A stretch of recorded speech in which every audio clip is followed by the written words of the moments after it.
Mumbai Tak brought to you by Badekar group.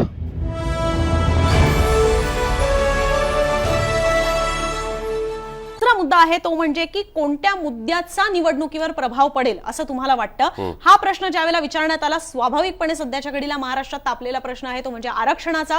पण specifically आपण जर मराठा आरक्षण पाहिलं तर 23% निवडणुकीवर प्रभाव पडणार आहे मराठा आरक्षण या मुद्द्याचा। याचा आम्ही तुम्हाला विभागनिहाय सुद्धा सांगूच, पण झोपडपट्टी पुनर्विकास हा जो मुद्दा आहे त्याचा सुद्धा 9.8% इतका परिणाम हा आहे, कारण की हा मुद्दा मुंबईत प्रामुख्याने लावून धरला जातोय। त्याच्यानंतर महाराष्ट्रातली आर्थिक स्थिती, कारण की अनेक रोजगार हे महाराष्ट्रात येत नाहीयेत, अनेक प्रकल्प हे महाराष्ट्रात येत नाहीयेत, त्याच्यामुळे महाराष्ट्राचा जो आर्थिक स्थिती आहे किंवा ते महाराष्ट्राचं जे आर्थिक आरोग्य आहे ते व्यवस्थित नाही असं म्हटलं जातंय। कर्जाचा खूप मोठा डोंगर आहे, कारण वेगवेगळ्या स्कीम्स सुद्धा जाहीर झालेल्या आहेत। आणि दुसरीकडे महायुती सरकार आहे की ज्यांचं म्हणणं आहे की सगळ्यात जास्त एफडीए फॉरेन डायरेक्ट इन्व्हेस्टमेंट जी आहे ती महाराष्ट्रात येते, पण त्याच आर्थिक स्थितीचा परिणाम कितपत होईल तर 6% होईल असं दिसतंय।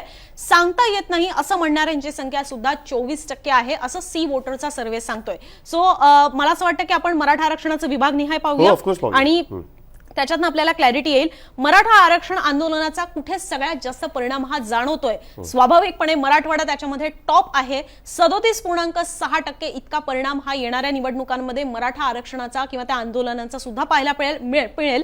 पण त्याच सोबत केवळ मराठवाड्यापुरता हा मुद्दा मर्यादित नसणार आहे, तर पश्चिम महाराष्ट्र आणि उत्तर महाराष्ट्र इथेही तो तेवढाच परिणामकारक ठरणार आहे। पश्चिम महाराष्ट्रामध्ये 31.9% आणि उत्तर महाराष्ट्रामध्ये सुद्धा 24.6% इतका हा इफेक्टिव्ह असणार आहे। म्हणजे पश्चिम महाराष्ट्रामध्ये ऑलरेडी राष्ट्रवादीचं एक खूप मोठं आव्हान आहे भाजपसमोर असं मानलं जात आहे। उत्तर महाराष्ट्रामध्ये जिकडे त्यांना सगळ्यात जास्त स्कोप असतो, जिकडे एक प्रकारे आपण म्हणू शकतो की काही गोष्टी या त्यांनी गृहीतच धरलेल्या असतात की इकडे आपल्याला निवडणूक जिंकणं सोपं आहे, तिथे सुद्धा हा मुद्दा महत्त्वाचा ठरेल। आणि पुन्हा एकदा मराठवाड्यामध्ये सुद्धा ते डेंजर झोनमध्ये आहेत आणि म्हणूनच असं वाटतंय का की बरेचसे उमेदवार हे भाजपने स्वतःकडे न ठेवता मित्रपक्षांनाच देऊन टाकलेले आहेत। अनुजा, मला ना याच्यावरती येण्यापूर्वी जरा एकदा मागची स्लाइड पुन्हा एकदा दाखवायची आहे लोकांना, म्हणजे त्याच्यातनं काही गोष्टी आपल्याला अजून क्लिअर करता येईल।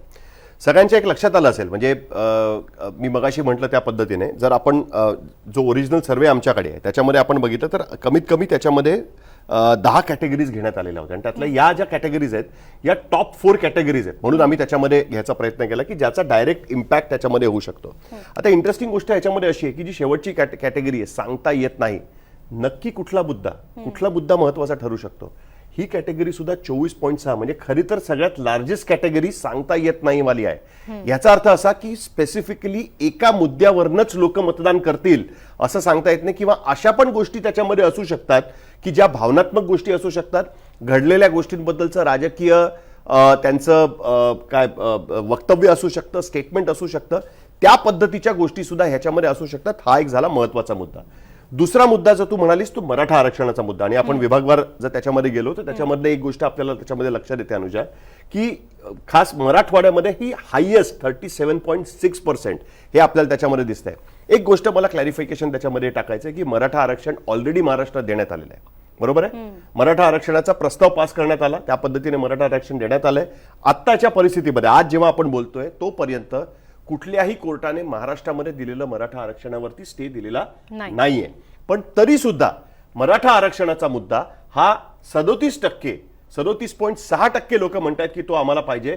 हा कुठेतरी जो मगाशी आपण दाखवला रुरल डिस्ट्रेस, ग्रामीण भागामधली अशांतता, हे त्याच्या मागचं सगळ्यात महत्वाचं कारण त्याच्यामध्ये असू शकतं की कुठेतरी त्या भागामधल्या लोकांना ज्या पद्धतीच्या ऑपॉर्च्युनिटीची आवश्यकता आहे ती ऑपॉर्च्युनिटी मिळत नसल्यामुळे त्याचा राग हा कुठेतरी आरक्षणामध्ये मिळतोय। आणि टिकणारं आरक्षण म्हणताना आपण ओबीसी समाजामध्ये जर आरक्षण मिळवलं तर ते जास्त टिकणारं आरक्षण असेल असा विश्वास अजूनही लोकांना कुठेतरी वाटतोय। याच्यामुळे आपल्याला हे अशा पद्धतीचे परिणाम या ठिकाणी बघायला मिळतात। त्याचा मतदानावरती परिणाम होईल का ते आपल्याला बघायला लागेल, कारण यावेळेस जरांगे पाटील आता उमेदवार टाकतायत। जरांगे पाटलांनी आता उमेदवार टाकल्यानंतर त्यांच्या पद्धतीने मतदान करतील का, की जरांगे पाटलांचे उमेदवार निवडून गेले तर त्याच्यामुळे मराठा समाजाला ओबीसी म्हणून आरक्षण मिळणार आहे, या पद्धतीने लोक त्याच्याकडे विचार करतील, की त्या आंदोलनामुळे एक नवीन प्रश्न निर्माण झालेला आहे, तो प्रश्न सॉल्व्ह करण्यामध्ये एक्झिस्टिंग सरकार नाकाम ठरलं म्हणून त्याच्याबद्दल मतदान करतील, की याबद्दल कोणाकडेच सोल्युशन नाहीये, ही गोष्ट लक्षात आल्यामुळे त्या पद्धतीने मतदान करतील। ही गोष्ट आपल्याकडे बघणं माझ्या मते अत्यंत महत्त्वाचं असणार आहे। पण इंटरेस्टिंग गोष्ट अशी आहे, मराठा आंदोलनाचा परिणाम हा नक्कीच अजूनही महाराष्ट्रामध्ये आहे ही गोष्ट अधोरेखित करणारा हा सर्वे आपण त्याच्यामध्ये बघू शकतो. आणि याच सर्वेमध्ये म्हणजे आपण आता हे प्रमुख 3 विभाग दाखवलेले आहेत की ज्या ठिकाणी 24% वरचं प्रमाण पाहायला मिळते, पण 15% हे प्रमाण कोकणात सुद्धा आहे इंटरेस्टिंगली. आणि ज्याचा तुम्ही उल्लेख केला तो रुरल डिस्ट्रेस का महत्वाचा आहे, कारण की बेरोजगारी 25% लोकांना असं वाटतं की आपण बेरोजगार आहोत. जे भरतींमध्ये आरक्षण मिळतं ते सुद्धा त्यांना अपेक्षित आहे. रोजगार हाताला नाहीये, त्याच्यामुळे सुद्धा अनेक जण मागणी करतायत की आपल्याला आरक्षणाची गरज ही हवी. त्याच पद्धतीने शेतकरी त्यांच्याकडे सुद्धा ज्या पद्धतीने गरिबी आहे, कितीतरी मधल्या काळामध्ये मी आर्टिकल्स जे वाचलेले आहेत त्याच्यामध्ये शेतकरी वर्ग यामुळेच हे आहे की त्यांचं शेतीमधनं नुकसान होतंय, मुलाबाळांच्या फी भरायला त्यांच्याकडे पैसे नाहीयेत. आता बरेच जण इंग्लिश शाळांमध्ये आपल्या मुलांना टाकतात, तिकडच्या फीज खूप जास्त असतात. अशामध्ये त्यांना जर आरक्षण असतं तर ती फी थोडी कमी झाली असती, माफ झाली असती, याची सुद्धा त्यांना अपेक्षा आहे. सो या सगळ्या मुद्द्यांमुळे सुद्धा हा जो सगळा ग्रामीण भागातला असंतोष आहे, अस्वस्थता आहे किंवा हे सगळे जे मुद्दे आहेत, म्हणून सुद्धा अनेकांना वाटते की आपल्याला आरक्षणाची गरज आहे. आणि तेच मनोज जरांगे पाटील यांचं सुद्धा म्हणणं होतं. पण त्यांचं हेही म्हणणं आहे, ज्याचा सरांनी उल्लेख केला, की ते जे 10% स्वतंत्र आरक्षण मिळालेलं आहे ते आतापर्यंत जरी कोर्टात त्याच्यावर कुठला निर्णय आलेला नसला तरी सुद्धा ते नंतर टिकेल की नाही याच्याबद्दल गॅरंटी देता येत नाही असं त्यांचं म्हणणं आहे, कारण की या आधीचं आरक्षण हे सर्वोच्च न्यायालयाने रद्द ठरवलेलं होतं.